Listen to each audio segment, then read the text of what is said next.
দেশ বিদেশের ব্যবসা বাণিজ্য আর অর্থনীতির সব খবর নিয়ে আমন্ত্রণ জানাচ্ছি ওয়ালটন স্মার্ট ফ্রিজ বিজনেস রিপোর্টে। নিত্য পণ্যের দরে সাধারণ মানুষের নাবিশ্বাস উঠলেও অর্থমন্ত্রী বলছেন নিয়ন্ত্রণেই আছে মূল্যস্ফীতি। দেশের প্রথম বৈদ্যুতিক গাড়ির কারখানা গড়ে তুলছে বাংলাদেশ অটো ইন্ডাস্ট্রিজ। উৎপাদনে আসবে আগামী বছরের মাঝামাঝি। প্রথমবারের মতো দেয়া হলো বঙ্গবন্ধু শিল্প পুরস্কার। স্কয়ার ফার্মাসিউটিক্যালস সহ 23টি প্রতিষ্ঠান পেল স্বীকৃতি। এমন সব খবর নিয়েই আমাদের আজকের আয়োজন। নিত্যপণ্যের অস্বাভাবিক দর বৃদ্ধিতে মানুষের ক্রয় ক্ষমতা কমছে দিনকে দিন। হিসেব বলছে গেল এক মাসে বাজারে অন্তত 11টি পণ্যের দর বেড়েছে অস্বাভাবিকভাবে, যার উপর ভর করে টানা 3 মাস ধরে দেশে বেড়ে চলেছে মূল্যস্ফীতির হার। যদিও অর্থমন্ত্রীর দাবি মূল্যস্ফীতি এখনও সরকারের লক্ষ্যমাত্রার মধ্যেই সীমাবদ্ধ আছে। জিন্নুর আইন হাসানের তোলা ছবি নিয়ে রিপোর্ট করছেন সৌরভ রহমান। এই হুড়হুড়িয়ার প্রতিযোগিতা এখন রোজকার নিয়তি এই মানুষগুলোর। সংসারের জন্য নিত্যপণ্য কিনতে শহরের সব প্রান্তেই টিসিবি ট্রাককে ঘিরে এমন ভিড় করেন সাধারণ মানুষ সকাল থেকে দুপুর অবধি। স্বল্প আয়ের মানুষ থেকে মধ্যবিত্ত, কে নেই সে দলে। যতটুকু আয় এতটুকুর ভিতরে আমরা বাজারে সাধারণত কিনতে পারি না, তাই এখানে আমরা কম পাই, তার জন্য এখানে আসা। বীরের ভিতরে হলো সংসারে অনেক কাজ পালাই হলো এখানে লাইনে আসা দাঁড়ায়। ডাল যেটা আমরা বাইরের থেকে কিনি ওটা 100 টাকা, এখানে পাই আমরা 55 টাকা। তেলের দাম দেখেন 170 টাকা কেজি, এখান থেকে আমরা 100 টাকা পাই। তেলের দামটা যদি বাহিরে কমাই দিত তাহলে আমরা জনগণ সবাই পাইতাম। কিন্তু সরকার তা নিশ্চিত করতে পারেনি। সরকারি সংস্থা টিসিবির হিসেবেই মাসের ব্যবধানে সয়াবিনের পাম তেলের দাম বেড়েছে 3 থেকে 6 ভাগ পর্যন্ত। 3 টাকা করে বাড়তি চাল আর ময়দার দামও। পেঁয়াজ রসুনের পাশাপাশি আলুর দর বেড়েছে 25 ভাগের মতো। ডিম, চিনি থেকে শুরু করে হলুদ আর মরিচ। দরবৃদ্ধির তালিকায় আছে নিত্য প্রয়োজনীয় প্রায় সব পণ্যই। মানুষ তো বাজারে আসে একটা নিয়ে, বাজারে আইসা দেখে দ্রব্যমূল্যের দাম আর রকম, তাহলে কিনতে আইসে 5 কেজি, জন কিনে নিয়ে দিতেছে 2 কেজি। বাজারের এই চিত্র স্পষ্ট পরিসংখ্যানের খাতায়ও। হিসেব বলছে গেল সেপ্টেম্বরে জীবনযাত্রার ব্যয় বেড়েছে 5.59 ভাগ হারে আগের বছর একই সময়ের চেয়ে। মূল্যস্ফীতির এই হার ঊর্ধ্বমুখী বছরের শুরু থেকেই, আর এখন তা পৌঁছেছে প্রায় সর্বোচ্চ পর্যায়ে। তেল এবং জ্বালানি যেভাবে দাম বাড়ছে ঠিক তেমনি ভাবেই আপনার খাদ্যশস্যের দামও বাড়ছে। এখন আমাদের ইনফ্লেশন এখন পর্যন্ত আমাদের যে সেই লক্ষ্যের মাঝে আছে।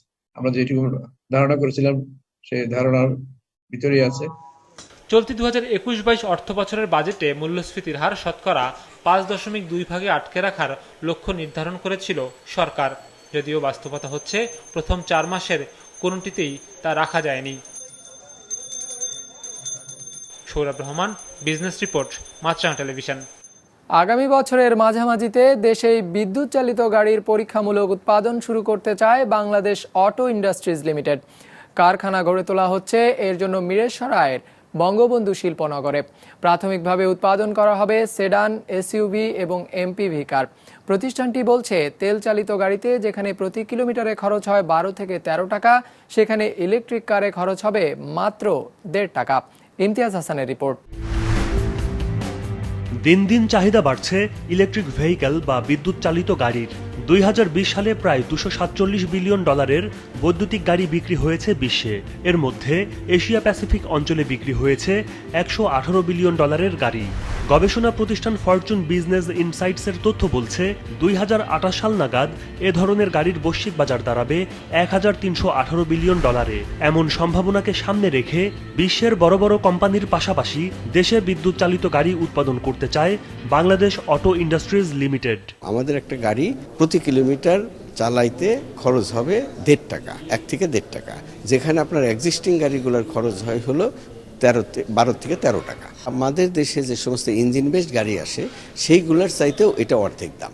সুতরাং আমরা আশা করি এটার বড় বাজার হবে। আমরা মনে করতেছি যে ইমিডিয়েট আমাদের যারা পাশের দেশ আছে সেখানে আমরা মার্কেট করতে পারবো, যেমন নেপাল, ইন্ডিয়ার এই 7 সিস্টার এবং আশেপাশে।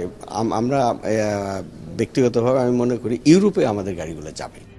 কারখানা নির্মাণের জন্য বঙ্গবন্ধু শিল্পনগরীতে 100 একর জমি বরাদ্দ পেয়েছে বাংলাদেশ অটো ইন্ডাস্ট্রিজ লিমিটেড। যেখানে বৈদ্যুতিক গাড়ির বডি তৈরির পাশাপাশি lithium ion battery, motor, controller এবং চার্জার তৈরি করা হবে। একটি বৈদ্যুতিক গাড়ি তৈরিতে যেসব যন্ত্রাংশ লাগে তার ৭৫ ভাগই দেশে তৈরি করতে চান উদ্যোক্তারা, যা দেশের বাজারে কমিয়ে আনবে গাড়ির দাম। কনস্ট্রাকশন আমাদের শেষ, ইকুইপমেন্টে চলে আসতেছে। আশা করতেছি আগামী বছরের মাঝামাঝি থেকে আমরা ট্রায়াল প্রোডাকশনে যেতে পারবো। 4 হুইলার ৭০,০০০ গাড়ি তৈরি করতে পারবো আগামী, পারি। আর সরকার আমাদের ট্যাক্স, ভ্যাট এবং যন্ত্রপাতির উপরে ট্যাক্স, ভ্যাট এবং র মেটেরিয়ালসের উপরেও ট্যাক্স, ভ্যাট ফ্রি করে দিয়েছে। সুতরাং আমরা মনে করতেছি আমরা যে দামে গাড়ি দিতে পারবো, গ্লোবাল ব্র্যান্ডগুলো সেই দামে গাড়ি দিতে পারবে না। ইনিশিয়ালি আমাদের 4টা মডেল আসতেছে। একটা হলো হ্যাচব্যাক, যেটার দাম হবে 8 থেকে 10 লাখ টাকা। আর সেডান যে গাড়িটা সেটা হবে 13 থেকে 15 লাখ টাকা। আর এসইউভি যেটা সেটা থাকবে, সেটার দাম হবে হলো 22 থেকে 25 লাখ টাকা। আর মাইক্রোবাস যেটা সেটার দাম হবে 16 থেকে 20 লাখ টাকা। বৈদ্যুতিক গাড়ির কারখানা স্থাপনে প্রথম ধাপে ব্যয় হবে 335 কোটি টাকা। Bangladesh infrastructure finance fund limited BIFFL এর তত্ত্বাবধানে এই অর্থের যোগান দেবে রাষ্ট্রায়ত্ত, বিশেষায়িত এবং বেসরকারি মিলিয়ে মোট 4টি ব্যাংক। বিদ্যুৎ চালিত গাড়ি তৈরি হবে, ওই রকম একটা ইন্ডাস্ট্রিতে আমরা ইনভেস্ট করছি এবং একটা ইনোভেটিভ একটা আইডিয়া, যে আইডিয়ার মাধ্যমে বাংলাদেশের মানুষ খুব কম খরচে গাড়ি চালাতে পারবে। আমি আশা করব যে সত্যিকার অর্থেই এটা একটা সাকসেসফুল ভেঞ্চার হবে। আমাদের যে ডেস্টিনেশন, সেই অভিষ্ট লক্ষ্যে আমরা পৌঁছতে পারব। উদ্যোক্তারা জানান, বিদ্যুৎ চালিত গাড়ি চার্জ দেওয়ার জন্য বাসাবাড়ি সহ বিদ্যমান তেল পাম্প এবং সিএনজি স্টেশনগুলোতে চার্জিং ব্যবস্থা গড়ে তুলবে তারা। ইমতিয়াজ হাসান, বিজনেস রিপোর্ট, মাছরাঙা টেলিভিশন। প্রথমবারের মতো বঙ্গবন্ধু শেখ মুজিব শিল্প পুরস্কার পেল স্কয়ার ফার্মাসিউটিক্যালস সহ দেশের ছোট বড় 23টি প্রতিষ্ঠান। বৃহস্পতিবার ওসমানী স্মৃতি মিলনায়তনে পুরস্কার প্রাপ্তদের মাঝে সম্মাননা স্মারক তুলে দেন শিল্পমন্ত্রী নুরুল মজিদ মাহমুদ হুমায়ুন। 1958 সালে যাত্রা শুরু করে দেশের ওষুধ শিল্পের মহিরুহ প্রতিষ্ঠান এখন স্কয়ার ফার্মাসিউটিক্যালস লিমিটেড। 30 বছরের বেশি সময় ধরে দেশের বাজারে যার অবস্থান শীর্ষে। স্কয়ারের বিশ্বমানের ওষুধ পরিচিতি পেয়েছে আন্তর্জাতিক বাজারেও। তারই স্বীকৃতি নতুন করে মিলেছে বঙ্গবন্ধু শেখ মুজিব শিল্প পুরস্কার পাওয়ার মাধ্যমে, যেখানে বৃহৎ শিল্প ক্যাটাগরিতে প্রথম পুরস্কার উঠেছে প্রতিষ্ঠানটির হাতে। সরকার যে ইনিশিয়েটিভ নিয়েছে এটা আসলে খুবই স্ট্রং, মানে শুধুমাত্র ফার্মাসিউটিক্যাল সেক্টরের জন্য না, মানে অ্যাক্রস দ্য বোর্ড বিভিন্ন যত মেজর ইন্ডাস্ট্রিগুলো আছে, মানে সব সেক্টরগুলোকে স্ট্রেংথেন করা, তারপরে আমাদের যে ওভারঅল জিডিপিটা বাড়ানো, প্লাস আমাদের এক্সপোর্টগুলো মানে বাড়ানো, এইগুলো আসলে সরকারের ইনিশিয়েটিভটা আসলে খুবই ভালো আমাদের সবার জন্য। প্রথমবারের মতো ঘোষিত এই পুরস্কার দেয়া হয়েছে 7টি ক্যাটাগরিতে। বৃহৎ শিল্প ছাড়াও মাঝারি, ক্ষুদ্র, মাইক্রো, কুটির, হস্ত ও কারু এবং হাইটেক শিল্পের মোট 23টি শিল্প প্রতিষ্ঠানের হাতে পুরস্কার তুলে দেন শিল্পমন্ত্রী। শিল্পোদ্যোক্তারা বলেন, এই পুরস্কার তাদের নতুন শিল্প স্থাপন ও দেশের প্রতি দায়বদ্ধতা বাড়াতে উৎসাহিত করবে। আমাদের আগামী দিনের ব্যবসায়ীর মনোভাবটাকে অনেক বেগবান বা শক্তি নিয়ে কাজ করার মনোবৃত্তিকে আপনারা আরো পাকাপোক্ত করে দিয়েছেন আমাদেরকে এই সম্মানিতের মাধ্যমে। আমি দলিত জনগোষ্ঠীর নারীদের নিয়ে সামনে এগিয়ে যেতে চাই। তাদের কর্মমুখী প্রশিক্ষণ দিয়ে তাদের তৈরি পণ্য বাজারজাত করে এমন একটি প্ল্যাটফর্ম তৈরি করতে চাই যেন বাংলাদেশের দৃষ্টান্ত হয়ে থাকে। শিল্প প্রতিষ্ঠান নির্বাচনের ক্ষেত্রে এই সকল প্রতিষ্ঠানের বার্ষিক টার্নওভার, আমদানি হ্রাস, আমদানি বিকল্প পণ্য উৎপাদন, স্থানীয় কাঁচামাল ব্যবহার, কর্মসংস্থান সৃষ্টি, সামাজিক দায়িত্ব পালন এবং পরিবেশ সংরক্ষণ বিষয়টি বিবেচনা করা হয়েছে। অনুষ্ঠানে ব্যবসায়ীরা বলেন, করোনার ধাক্কা কাটিয়ে ঘুরে দাঁড়ানোর চেষ্টায় রয়েছেন উদ্যোক্তারা। এক্ষেত্রে সরকারের আরো বেশি সহায়তা প্রয়োজন। আমাদের শিল্পায়ন দরকার, আমাদের কর্মসংস্থান দরকার, আমাদের আরো নতুন নতুন ইন্ডাস্ট্রি লাগবে। যেহেতু টার্গেটটা আমাদের বড়, এখন আমাদের আরো বেশি কাজ করতে হবে। আমাদের পলিসি সাপোর্টটা আরো বাড়াতে হবে, আমাদেরকে উদার করতে হবে, আমাদের ব্যবসায়ীদেরকে সাথে নিয়েই কাজ করতে হবে।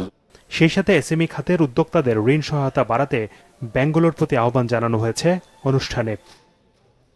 শাহাদাত হোসাইন, বিজনেস রিপোর্ট, মাছরাঙা টেলিভিশন। ই কমার্স ব্যবসার সঙ্গে জড়িতদের 2 মাসের মধ্যে নিবন্ধনের সিদ্ধান্ত নিয়েছে মন্ত্রিসভা।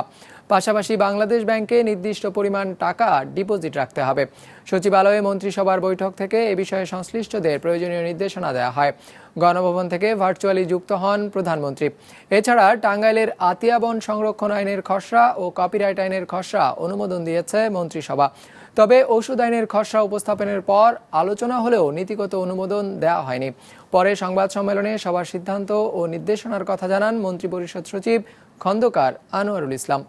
ইনস্ট্রাকশন দেওয়া হয়েছে যে আগামী 2 মাসের মধ্যে একটা প্রিসাইজ প্রোগ্রাম করে যারা যারা এই জাতীয় ই কমার্সের সাথে রিলেটেড থাকবে তাদের সবাইকে রেজিস্ট্রেশন করতে হবে।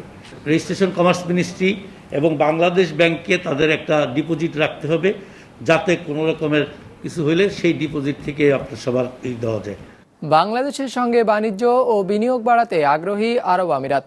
এজন্য বিনিয়োগের পরিবেশ সহজ করতে সরকার ও দেশীয় উদ্যোক্তাদের সহায়তা চেয়েছেন দেশটির রাষ্ট্রদূত। বৃহস্পতিবার বিনিয়োগ সপ্তাহ উপলক্ষে আয়োজিত বাংলাদেশ মধ্যপ্রাচ্য অর্থনৈতিক সহযোগিতা শীর্ষক এক ভার্চুয়াল আলোচনায় তিনি এ আহ্বান জানান। সংযুক্ত আরব আমিরাত মধ্যপ্রাচ্যের এই দেশটির সঙ্গে বাংলাদেশের সম্পর্ক মূলত জনশক্তি রপ্তানিকারক হিসেবে।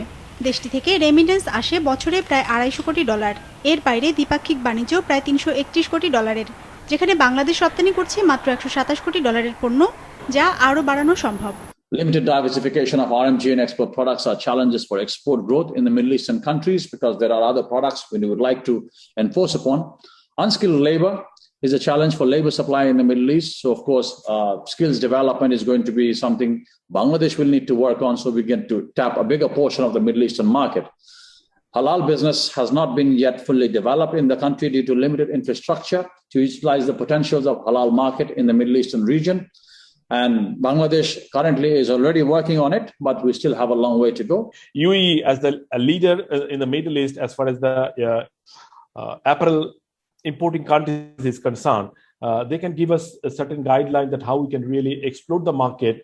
And with the help from them, I'm sure that entrepreneur of this country will love to explore the opportunities in the Middle East because we have the strength. রপ্তানি সম্ভাবনার পাশাপাশি বিনিয়োগ সম্ভাবনার কথাও উঠে আসে বাণিজ্য ও বিনিয়োগ বিষয়ক এই আলোচনায়। বাংলাদেশের অবকাঠামো, খাদ্য, মৎস্য, কৃষি, ঔষধ, জ্বালানি আর প্রযুক্তি খাতে বিনিয়োগের আহ্বান জানানো হয় আরব আমিরাতকে। And the areas where decisions of the government, interactions between the government are necessary to take advantage of the opportunities which are unfolding, the government will definitely step in. It's an interest that we share. বাংলাদেশের বাজারকে আকর্ষণীয় উল্লেখ করে এদেশে বিনিয়োগ বাড়ানোর কথা জানান আরব আমিরাতের রাষ্ট্রদূত। এজন্য বিনিয়োগের পরিবেশ সহজ করতে সরকার ও দেশীয় উদ্যোক্তাদের সহায়তা চেয়েছেন তিনি। আহ্বান জানিয়েছেন বাংলাদেশকেও সে দেশে বিনিয়োগ করার। We have a large room to expand in bilateral trade investment upcoming days. The UAE is also ideal place to expand your business. It's favorable business, environmental, geographic location. It's a spirit of excellent relation. We want to deeper engagement between the countries to take an existing ties to the strategic partnership. হিসেব বলছে বর্তমানে বাংলাদেশে মধ্যপ্রাচ্য আর পশ্চিম এশিয়ার বিনিয়োগের পরিমাণ মাত্র $123 billion. হিরজুন Mira, business report, মাছরাঙা television.